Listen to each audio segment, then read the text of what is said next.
Funding for Frontline is provided by this station and other public television stations nationwide, and by the Corporation for Public Broadcasting. Tonight, on Frontline, the conflict in Central America, which the headlines ignore, El Salvador. The U.S. has spent nearly $3 billion here. But many people say the real problem is not the communist guerrillas, but poverty and despair. Is U.S. policy here failing? It has not produced either peace nor has it really strengthened the people in their democratic commitment. Tonight, our forgotten war.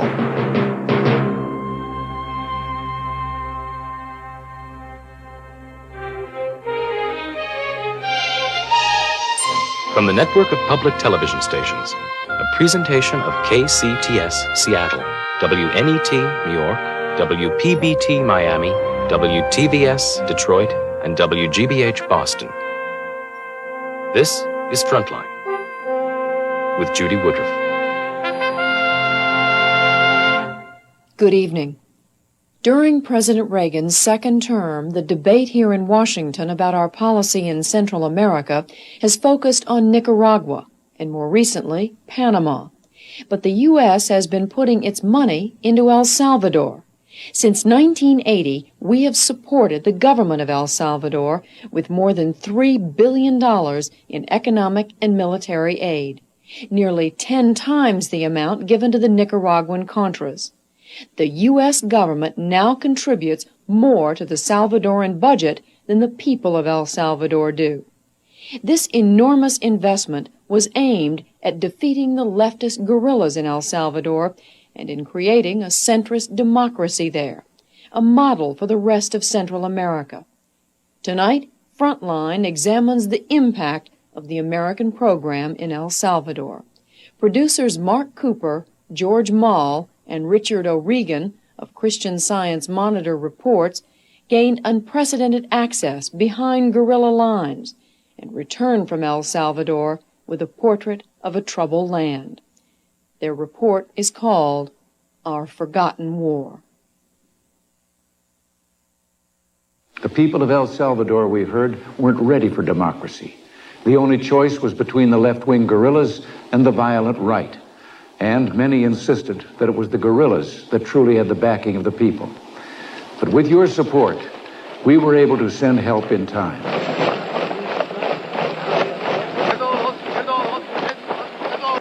What got there was a massive aid package that in El Salvador has come to be called the American Project. This is its military face.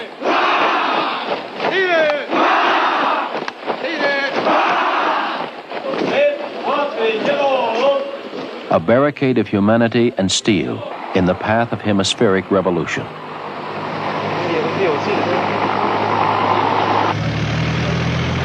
The hardware, abundant, expensive, American. The soldiers, Salvadorans. The poor, a peasant army. ¿Quién es el enemigo? Son los comunistas. To Salvadoran military leaders, the nature of their opponent makes American involvement almost inevitable.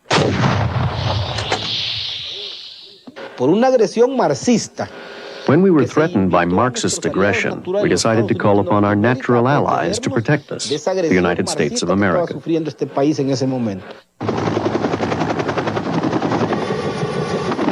Since 1980, U.S. support has transformed the Salvadoran army into Central America's most technically advanced and fully equipped military.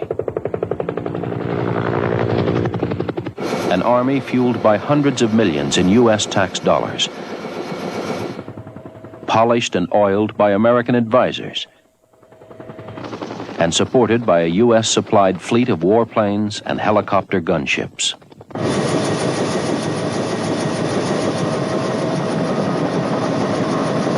Elite infantry battalions, trained by U.S. experts, are airlifted into the mountainous countryside. They stalk the leftist guerrillas. This has become America's war. the longest sustained U.S. military commitment since Vietnam. When the American project began 8 years ago, the fighting was confined to a few guerrilla strongholds. Now it has spread to every corner of the country as the rebel forces break down into small mobile units, a strategy designed to cope with the government's superior air power.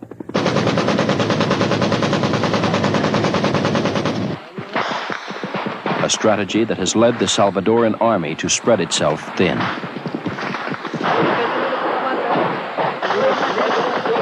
Casualties are alarmingly high.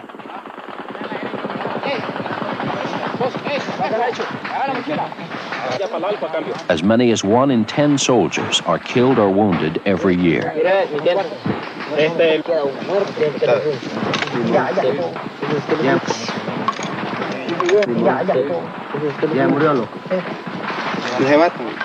Chavo todavía está vivo, pues. Pues sí, que lo levanten ya, que lo lleven.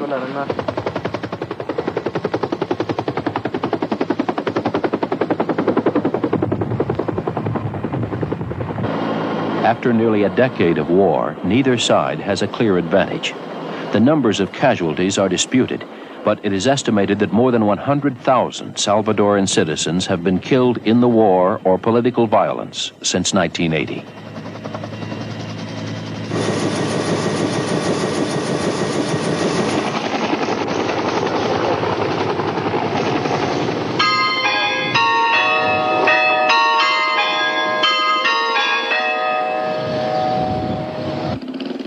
"70 miles southeast of San Salvador, in the country's mountainous eastern region, lies the provincial capital of Usulatan. Surrounded by contested territory, the city is defended by 2 major garrisons. Thousands of troops are pinned down in cities like this one, defending bridges, roads, and power lines against the guerrillas' unpredictable assaults. Usulatan has not seen a guerrilla attack since 1982.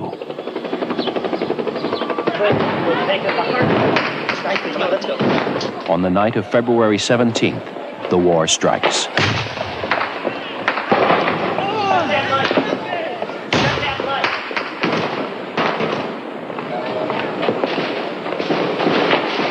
Automatic weapons fire, grenades, and mortars awakened the people of Usulatan.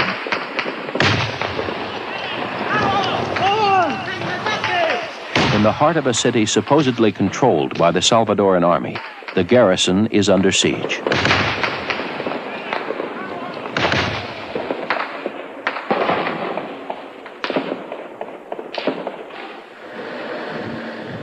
The casualties, 20 soldiers and 3 guerrillas.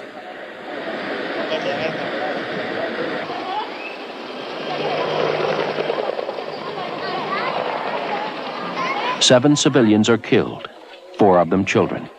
The army says by guerrilla mortars. We can't say for sure what hit the house, because it was totally destroyed. Destroyed. Everyone inside was killed, including our grandchild.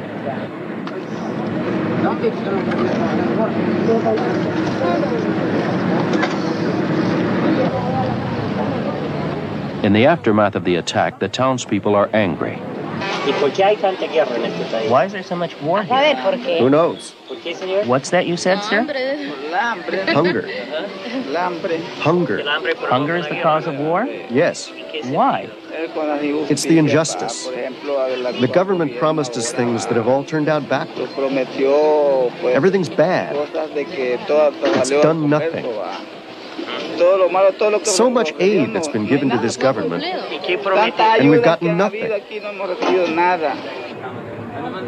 That afternoon, the people of the town mourn their dead. In El Salvador, it is a familiar scene. 2% of the entire population has been killed in this conflict. Most of the dead have been civilians. For those caught in the crossfire, there is anger toward the continuing fighting. and toward the political face of the American project. The government of President Jose Napoleon Duarte, which cannot seem to end the war or address its causes. The government's unpopularity is a major concern for the United States, which has invested $3 billion trying to create in El Salvador a moderate civilian democracy, a pro-American alternative to Marxist Nicaragua. You will find this country, the United States of America, eager to stand beside those nations which respect human rights and which promote democratic ideals. The American project began in 1979, when President Carter gave significant political and financial support to an alliance of military and civilian reformers who had overthrown the country's military dictator. The new Salvadoran government promised that after 50 years of military rule, a true democracy would be established.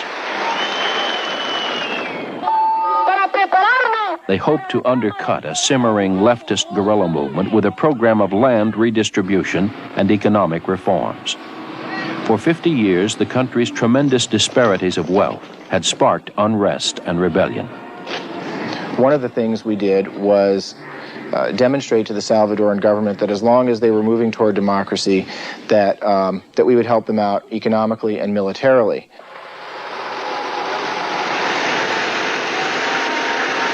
But the Salvadoran military, now with U.S. financial backing, began a campaign of bloody repression against the reform movement.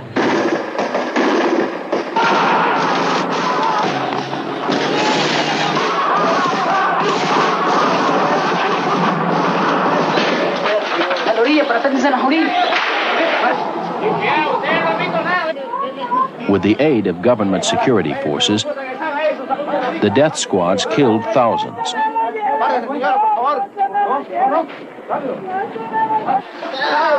The reform movement was wiped out. I was a member of the governing party. I was a member of the leadership of the party, the political commission, and I was almost in hiding all the time. Sleeping in one house one night, sleeping in a different house in a different night. Zamora fled into exile in 1980. After his brother Mario, also a member of the government, was murdered in his home by members of a right-wing death squad. Moderate politicians abandoned their hopes of working with the government. Many threw their support to the cause of revolution. On the eve of President Reagan's inauguration, the guerrillas began what they called the final offensive, an attempt to provoke a popular uprising against the U.S.-supported government. The attempt failed, and the guerrillas retreated to the hills to build a revolutionary army. Washington continued to support the military government and its civilian leader, Christian Democrat Jose Napoleon Duarte. American pressure on the Salvadoran military helped Duarte hold back the challenge posed by the extreme rightists and their leader, former Army Major Roberto D'Aubuisson. D'Aubuisson was widely believed to be the man who had organized the death squads.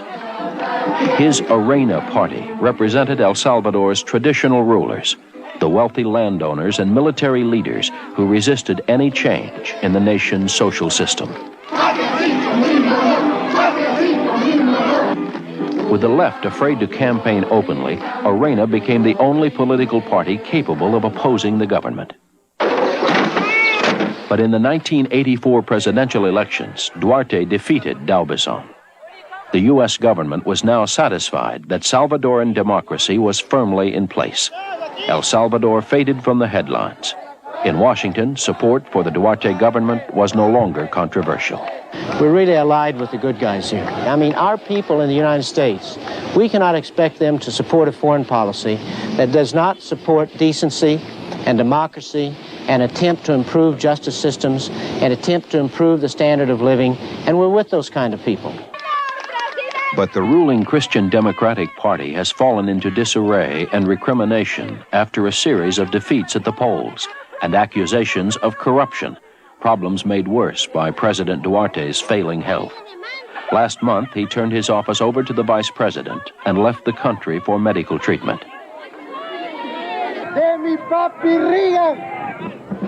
In the streets, anti-government protest has reappeared. Much of it led by President Duarte's disgruntled former allies.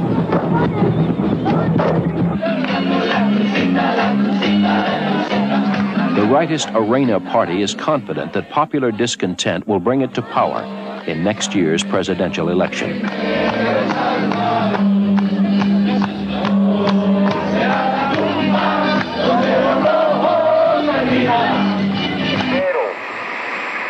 And in the countryside, the guerrilla army remains strong and confident of victory. Opposition politicians like Ruben Zamora, after years of exile, have returned, not to participate in the American-inspired elections, but to overthrow the government the U.S. supports. Who is not at war with this government in this country, you know? You take from the richest people to the poorest people, everybody is at war with this government. In El Salvador today, most people live in the political and military no man's land, controlled by neither the government nor the guerrillas. This is the town of San Fernando. Most of the year, the town is under guerrilla control. The guerrillas held it in March of this year when the rest of El Salvador held national elections.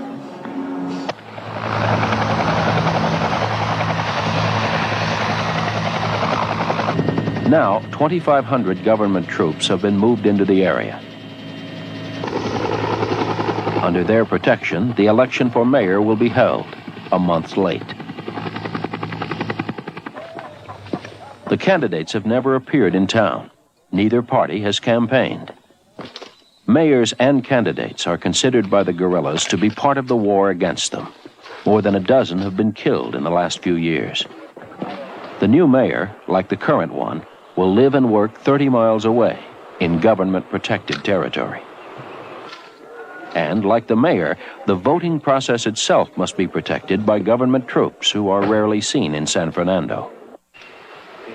Voters, many of whom have walked for hours, must pass a military checkpoint at the entrance to town. In the town square, there are more soldiers. But hours after the voting was to begin, there are no civilian authorities. No one is sure when or where the balloting will take place. It's already 9 in the morning. Where are the ballot boxes? We don't know. They haven't told us anything. How are the ballots going to get here? Who knows? Probably by helicopter. Because if they try to bring them in by road, they'll get burned. It isn't safe. Just after 10, by Army helicopter, the ballots and the election officials arrive. They set up booths, but still no one can vote. There is confusion over what kind of registration card is valid. Aquí hay uno. Este señor pidió votar aquí en San Fernando. The official who can make the decision has yet to arrive. Are you going to be able to vote today? I don't know. That's what we all want to know. If we can't vote with just ID cards, then everyone here is going to have to leave now because they live so far away.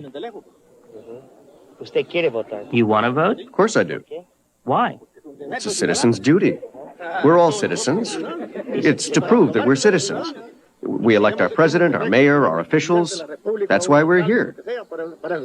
Do you know the candidates today? No, nobody knows them. Why not? They've never come here. 11 a.m.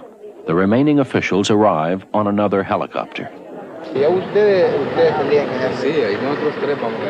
After a short debate, they disqualify more than half of those who are here. Some have come to the wrong town. Others have had their voting cards taken away by the guerrillas. Esta señora no puede votar aquí, pero este señor sí puede votar aquí porque van a aparecer en los listados que traemos. Voting begins.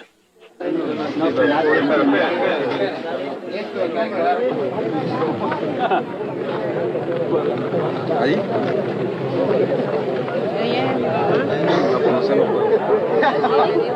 ¿Le digo? Ahí va la cola.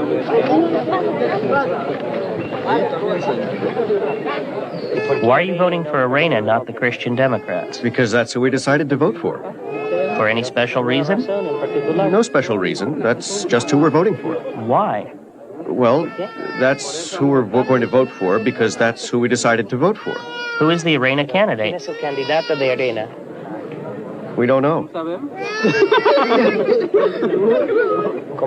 Have you decided who to vote for? I don't know. The truth is, I don't understand any of this. And you, ma'am? Same for me. Who'd you vote for? I just chose anyone. Who knows who? I never heard of any of them. People vote because they're afraid that if they don't vote, something can happen to them. 7 people were taken away by the army when San Fernando was secured for the election the week before.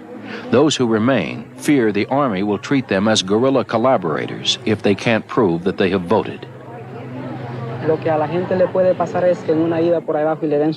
can happen is that if you go down the road and the soldiers check your card and see that you haven't voted, then they suspect you, and you can have problems. That's the reason people come to vote. Not because they understand or know who they are electing. Here there aren't even any candidates. Do you think the people knew the difference between one party and the other?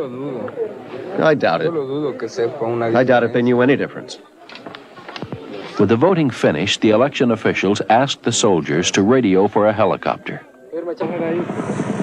The helicopter carries away the ballots, the officials, and along with them, any trace of the Salvadoran government. The army remains in control of the town. It does not control the countryside around it. 5 miles outside of San Fernando, reporters are waved down by guerrillas. The rebels want to explain their opposition to the election and discuss the progress of the offensive that is being conducted in the area against them. We have a communique from our command, and then we'll take any questions you have. So do you accept?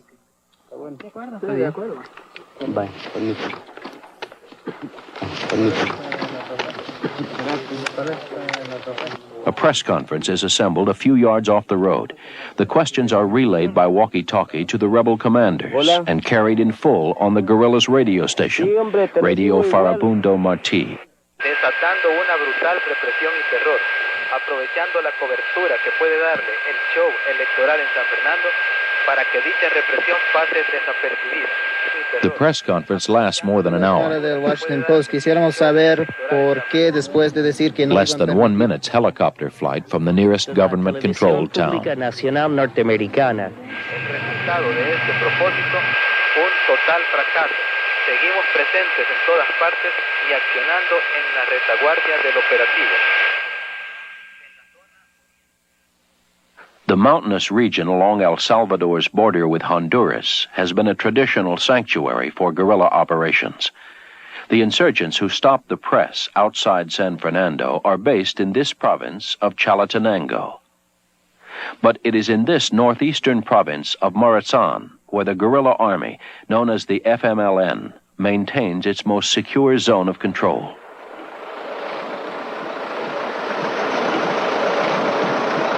The last army outpost in this region was dislodged 5 years ago.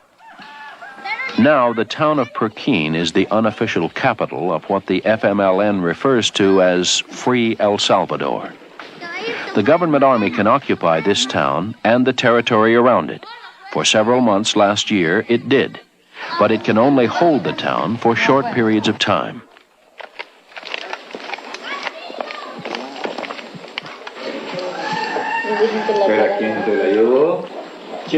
Most of the year, Perquin remains a place for revolutionary fighters to rest between offensives and to prepare for new ones. Que estamos peleando con el ejército We're really fighting the U.S. Army. If it were not for American help, we would have won this war a long time ago. These are the Special Assault Commandos, the Guerrilla Elite Strike Force. Their commander is a former Salvadoran army officer, schooled by the American Army in counterinsurgency. In 1981, he defected to the FMLN. Since then, he has used his expertise to drill insurgents. He's now the chief of the guerrillas' military operations. This unit we are training here will overrun and destroy the enemy's strategic positions. The Salvadoran army has yet to develop effective tactics to fight these revolutionaries. The guerrillas are trained to pursue a strategy opposite that of the Salvadoran military machine.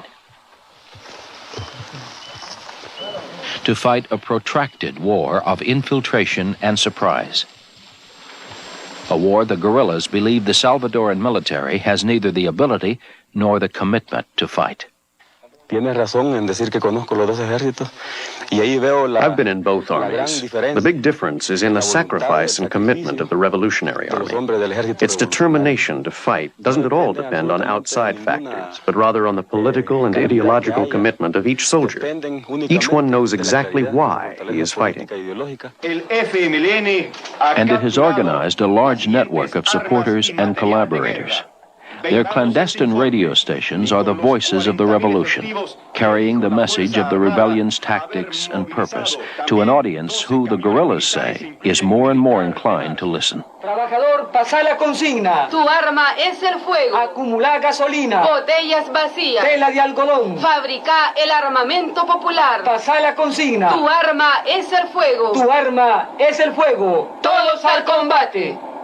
Hay una coyuntura interna en El Salvador muy There's a very special set of circumstances now in El Salvador.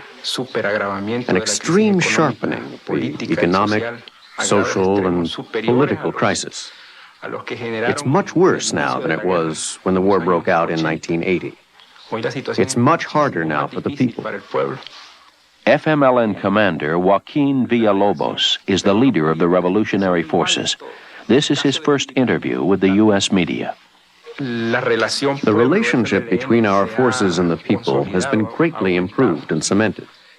Because of that, the likelihood of a victory on our part is very high.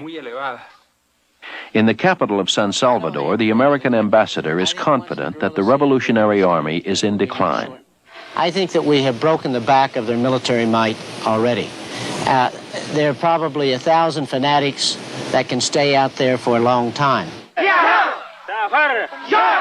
The Reagan administration considers the Salvadoran guerrillas to be part of an international Marxist movement and says they can keep fighting only because they are armed and supported by a network of terrorists and subversives. They're training in Cuba, training in the East Bloc in the Soviet Union, training in Libya, training in Nicaragua. I mean, the support apparatus for the Salvadoran guerrillas is clearly established. These are hardcore communist guerrillas.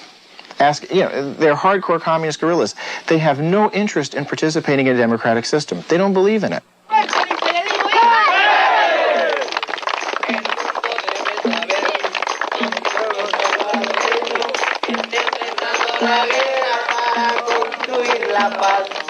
In the hills of Morazan, the guerrillas answer that it is the United States that hinders democracy in El Salvador. When the wishes of the people truly become known, they say, it will be the Americans who are cast out. No, no, no a la intervención. El pueblo quiere revolución. No, no, no a la intervención. El pueblo quiere revolución. Los mandos, los coroneles, todos los oficiales que... The military officers responsible for murder, those who still murder today, are the ones in power. That sort of impunity does nothing to permit free political expression. You know, if you go into the streets to protest, your life is hanging by a thread. You're risking your future. So under those conditions, how can you talk about democracy? This is a dictatorship. A military dictatorship disguised as a civilian government. The FMLN rejects the idea that El Salvador's current government can or wants to make the reforms the country needs. And they say an American-style system will not work here. Y ahora eso implica un modelo económico social que haga cambios. Does our model imply radical change? Yes, it does. Is our model in some ways socialist? Yes, it has to be. And it shouldn't frighten anyone.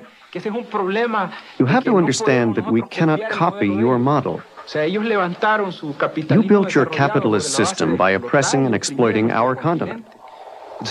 But we don't have anyone to exploit to build the same society you have. Where are we going to get our slaves? From whose mines are we going to take the riches? We have none.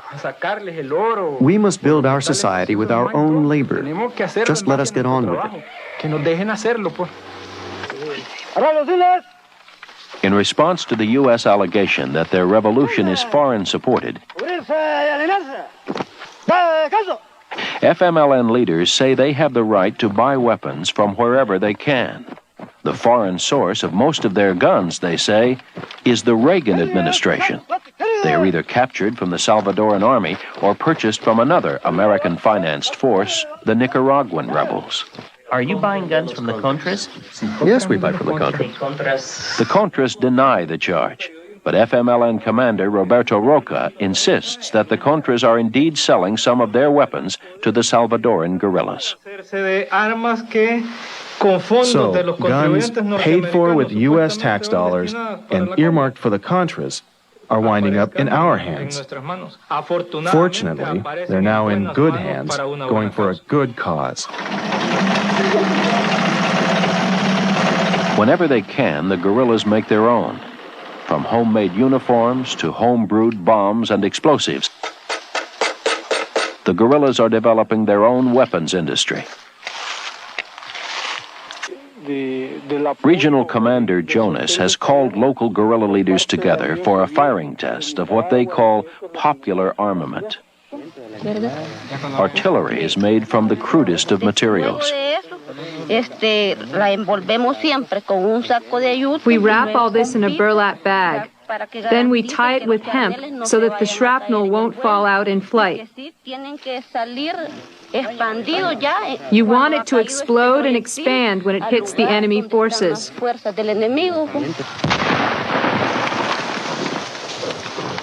A piece of pipe becomes a mortar. Discarded shell casings, a grenade.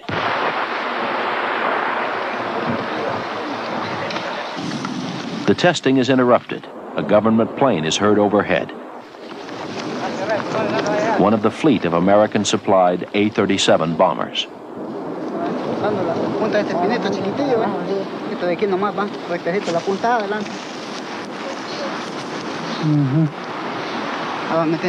Más o menos como al norte va. Sí.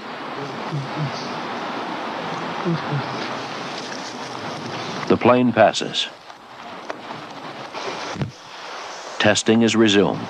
This time a landmine, fashioned from a tin can. ¿Vas a poner tierra ahí?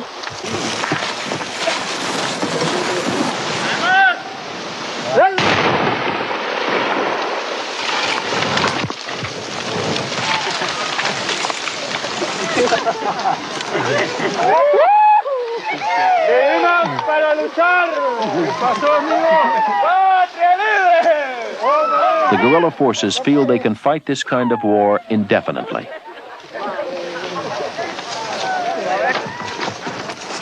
Their stamina and the tactics of their enemy, they believe, will enable them to win what both sides declare to be the crucial battle in this war, the battle for the loyalty of the Salvadoran people. San Fernando de Morazan is one of several towns the guerrillas point to as examples of how the government drives people to support their revolution. The town was destroyed by government air raids, a tactic designed to dry up civilian support for the guerrillas. They killed a 2-year-old girl, they killed a 5-year-old girl, and they killed their mother too. Other neighbors also died. And that's what this government has given us. These men now form part of a town council set up with guerrilla encouragement.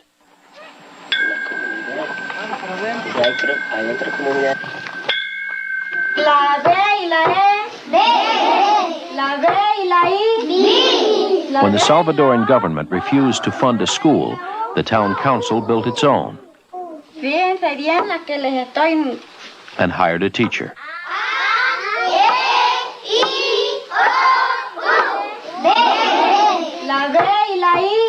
The school bell is made from a spent helicopter rocket.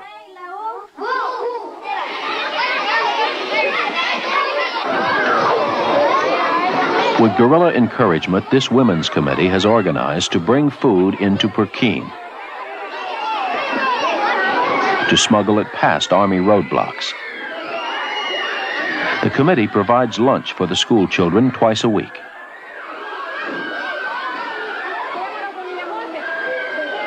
Here, deep inside rebel territory, the government blockade has made supplies too scarce to ensure that everyone receives what they need.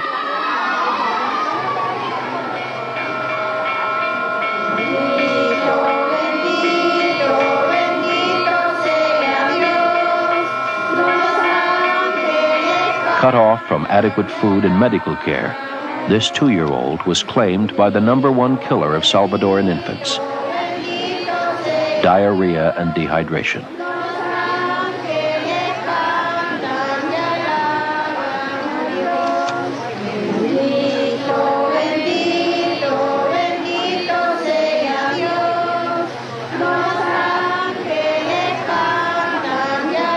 The only portion of the $3 billion in U.S. aid these people see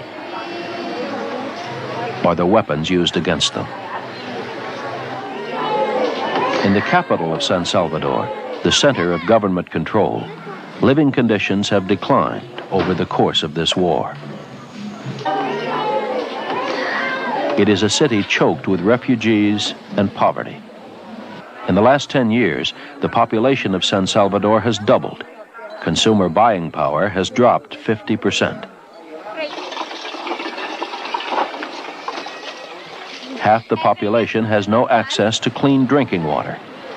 1 in 4 Salvadoran children is malnourished.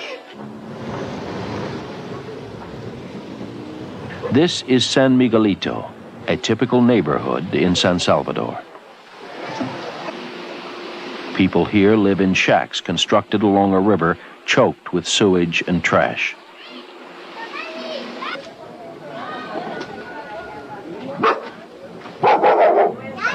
The Miranda family moved here 7 years ago after the war drove them from their farm. 13 people, 3 generations, 2 rooms. What can you feed your family now? Right now, beans are pretty expensive, so we buy what we can, when we can. Some eggs, maybe some sour cream for 50 cents. It's enough for 1 meal.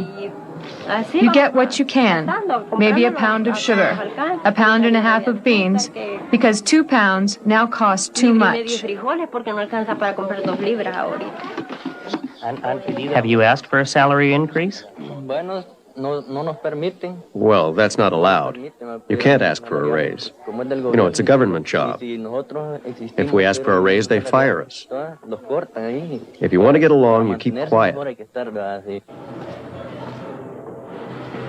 Oscar Miranda works as a printer for the government.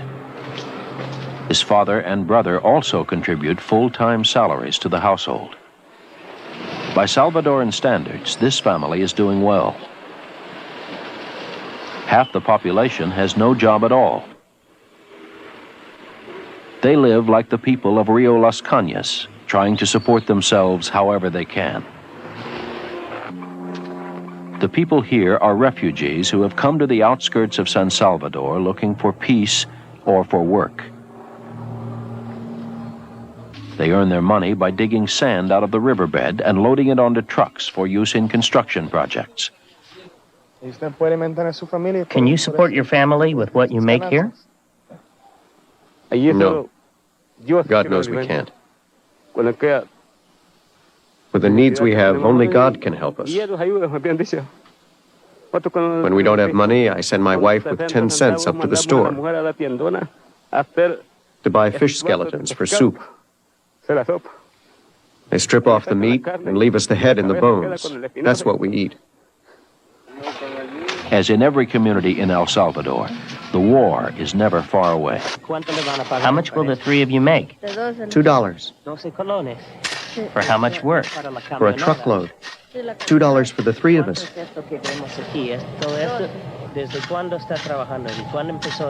When did you start doing this work? Since my father died. Arturo's father and two other river workers were taken away by armed, uniformed men on the night of April 14th of this year. A week later, they were found dead of gunshot wounds in shallow graves an hour down the road. Arturo's mother says her husband was taken away by Air Force infantry troops. I'm afraid all alone here. My children are all boys. I'm afraid the same can happen to them that happened to my husband. I'm afraid for the boys. Scared. Trouble started here when the river workers began to organize. There was a dispute with this landowner who claims the riverbed is private property. He erected a fence to keep the workers from digging on the land he claims. At first, some men came from the union. They wanted to see about taking that fence down. That's when that rich man told us that little by little he was going to get rid of all of us who dig the sand. That's what he said.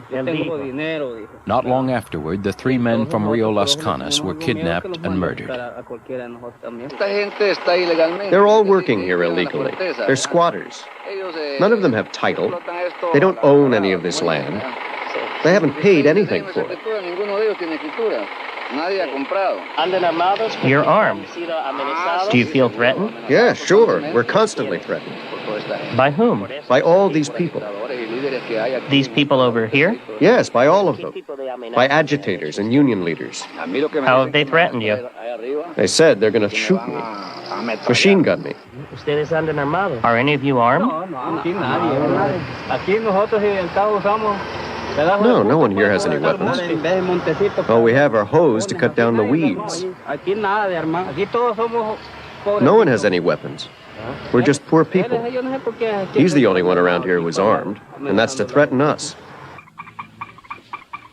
In the history of this conflict, only one soldier has ever been prosecuted for the killing of a Salvadoran civilian.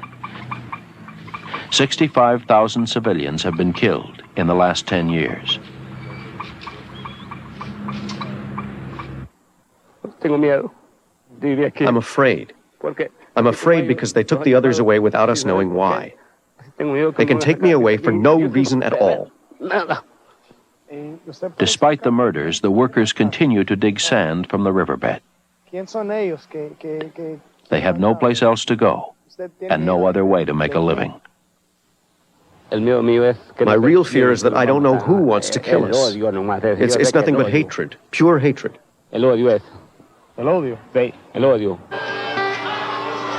In San Salvador, the war and economic devastation that it has brought with it has opened the door to political defiance. On the steps of the National Cathedral, they sing of revolution and in praise of El Salvador's revolutionary martyr, Farabundo Martí.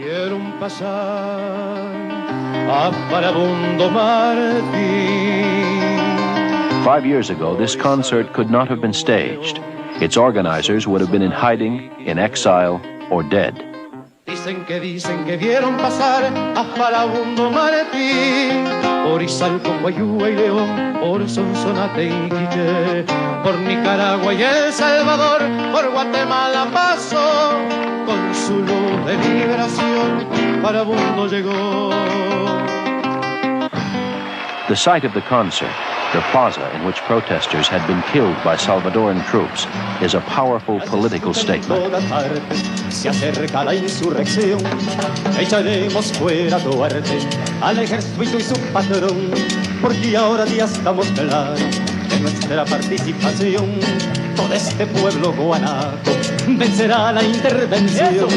No tenemos ni frijoles, ni mucho menos zapatos, pero tenemos razones de los fusiles del navajo. Even more powerful, the appearance of this ensemble, seen here in public for the first time since 1980. It is the official musical group of the guerrilla army.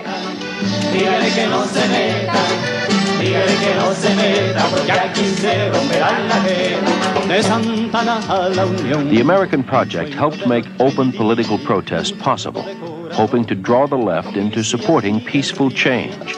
But the freedom to speak is now used to demand the violent overthrow of the American-supported government. ¡Revolución o muerte!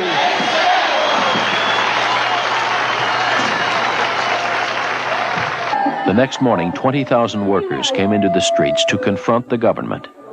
It is May Day, 1988. Some of the marchers have traveled many hours in buses or on foot from the remote countryside. They spray paint slogans demanding food and jobs. Many of the nation's unions supported the government in the 1984 elections. Since then, suspicion and hostility have grown on both sides. The government abandoned a promise to enact social and economic reforms. In response, the unions have moved increasingly to the left. Troops and riot police defend the American embassy, a traditional target for those who see the United States as the force that keeps this government in power. Students and urban commandos burn telephone junction boxes as acts of open defiance and economic sabotage. The government considers these marchers, even their former allies among them, to be guerrilla collaborators. Many cover their faces to prevent the security forces from identifying them. The marchers are harassed by military planes and helicopters.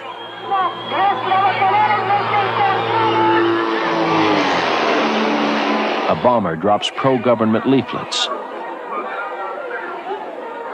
The rally is tense. Riot troops block several nearby streets. In the past year and a half, government security forces have killed more than 10 union officials. Several others have disappeared after arrest. Suspected police informers are cornered by the commandos.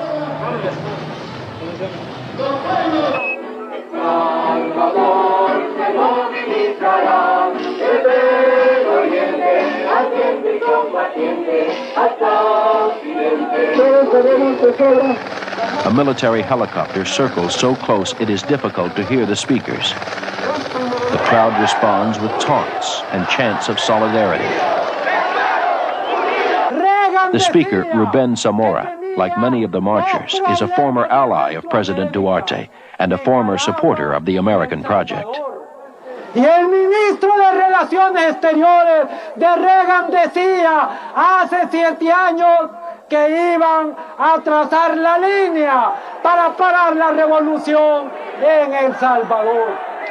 En El Salvador no han podido trazar ninguna línea. Los únicos que han podido trazar líneas en este país son las fuerzas del pueblo que los han hecho ir retrocediendo cada vez más. But the right wing is pushing too. It remains strong, and it remains opposed to any kind of social reform. Tonight, the city's wealthy elite has come out to raise money for the Arena party. Dinner is $100 a plate, more than double the monthly per capita income.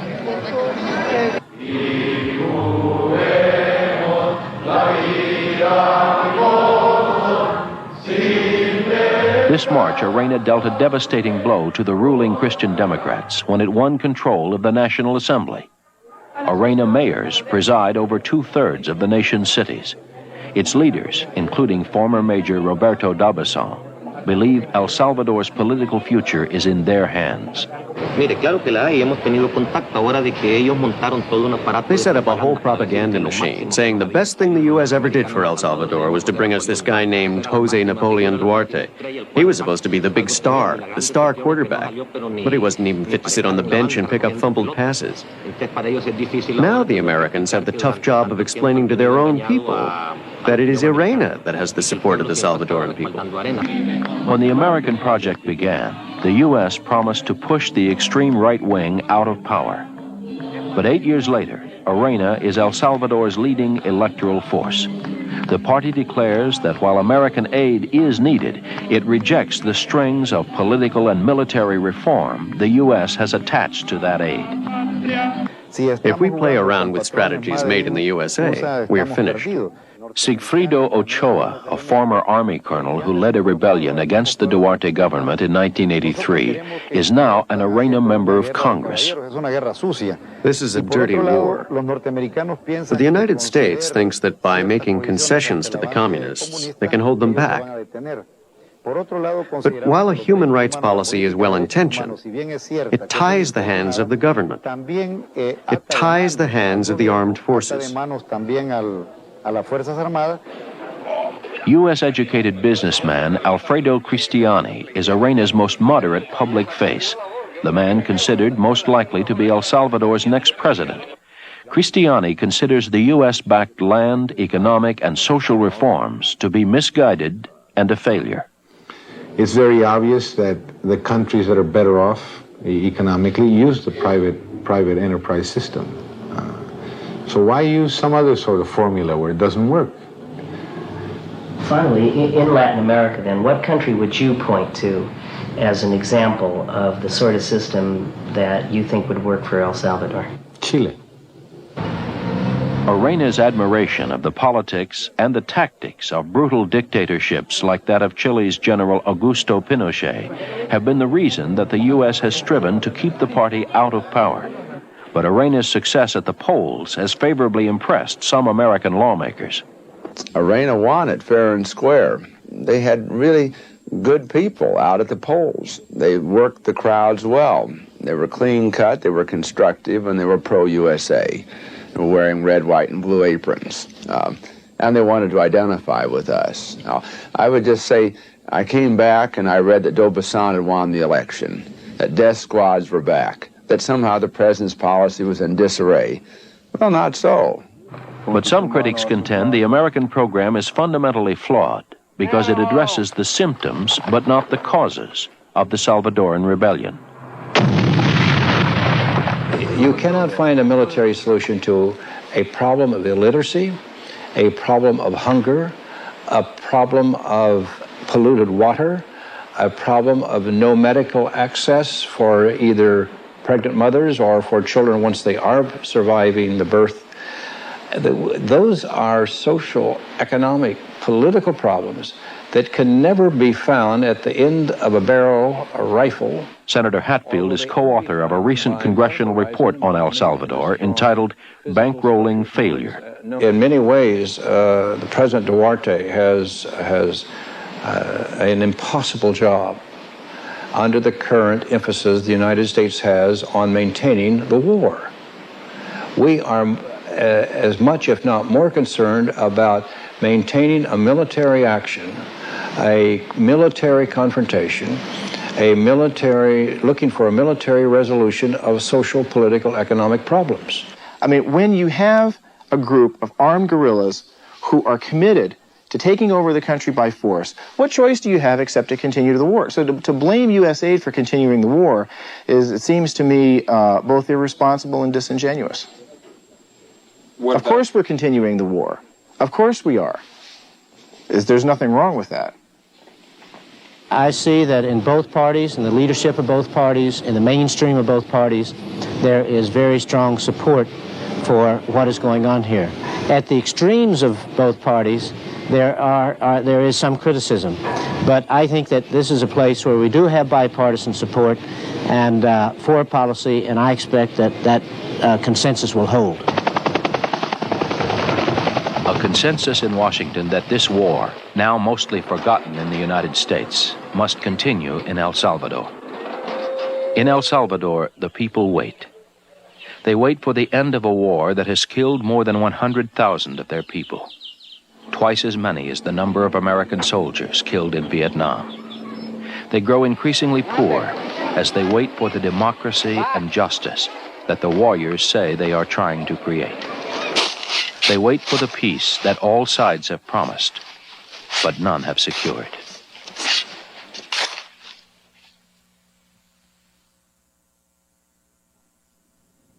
Last week at the Walter Reed Army Medical Center here in Washington, surgeons operated on President Duarte for stomach cancer. Doctors expect that Duarte will live for only a few more months. On Capitol Hill, there are no indications that Congress will soon reevaluate U.S. policy toward El Salvador. The next chapter of the American project is unlikely to be written before the arrival of a new president in Washington in January and a new president in San Salvador next March. Thank you for joining us. I'm Judy Woodruff. Good night. Next week on Frontline, life on an Indian reservation. The Quinault Indians have one of the most beautiful reservations in America, but they also have serious problems with alcohol, drugs, and unemployment. There's nothing solid here to give people confidence that their tribal government is actually delivering their future to them. Watch Indian Country on Frontline.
Frontline is produced for the Documentary Consortium by WGBH Boston, which is solely responsible for its content.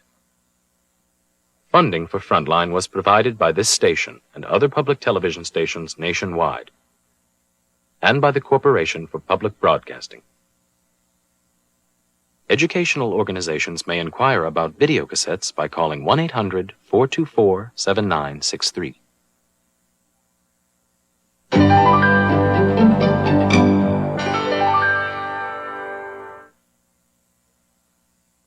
For a transcript of this program, please send $4 to Frontline, Box 322, Boston, Massachusetts, 02134.